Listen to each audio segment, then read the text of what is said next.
Water Wave Wild Dark Shore, short story summary. Far away between Tasmania and Antarctica lies a lonely island called Shearwater. Once a thriving research base, it now holds only one family, Dominic Salt, and his 3 children, Fen, Raph, and Orly. They live there guarding the Seed Vault, a secret underground chamber filled with seeds meant to preserve the world's plants after climate disasters destroy the mainland. The world is dying, forests burn, oceans rise, storms rage. But Dominic refuses to leave. His wife, Claire, died years ago, and since then he has clung to the vault as if it's her memory. His children, though, are restless. Fen, the eldest, loves the sea more than people. Raph records whale songs and ocean sounds, dreaming of escape.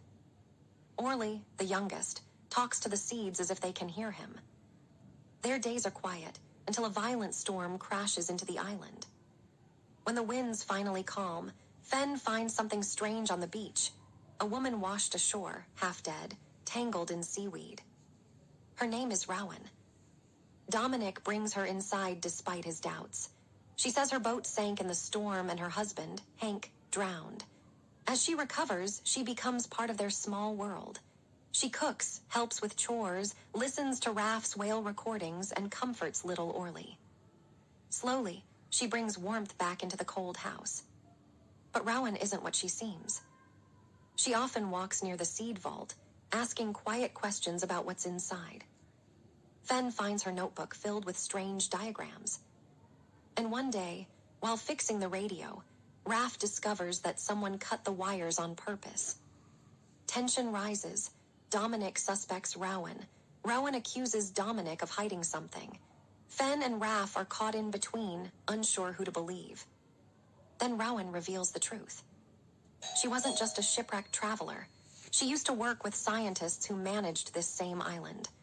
Months ago, they discovered that the vault was flooding from below and many seeds were dying.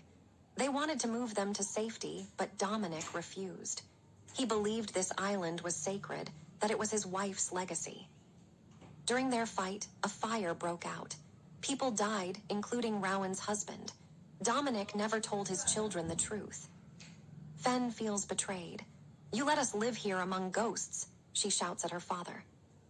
Dominic stays silent. Grief and guilt have built a wall inside him. Then nature strikes again. Another massive storm hits the island. Water bursts into the vault. The family rushes to save what they can, but thousands of seeds are lost. Years of preservation, gone in hours. Dominic breaks down. Everything we fought for lost. Rowan steps forward. She admits she copied part of the vault's data before the fire. "We can still regrow them," she says.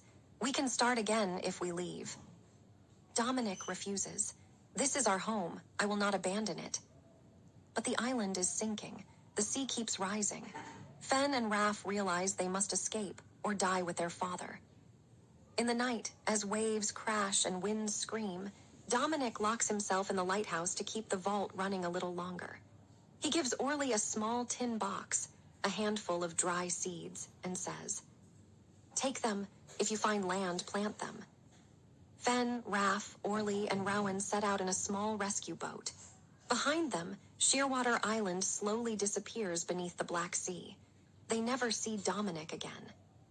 Days later, when the storm calms, Fen opens the tin box. Inside are the seeds, tiny, fragile, but alive. Orly smiles through tears. "Papa said they'll grow wherever we go."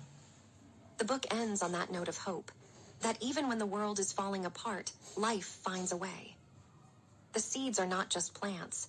They're symbols of memory, love, and the will to begin again. Speech balloon in short. Wild Dark Shore is a story of family, loss, and survival in a world destroyed by climate change. It shows how one family learns that saving the planet isn't just about preserving seeds. It's about protecting each other, forgiving the past, and believing that something new can still grow from what's lost.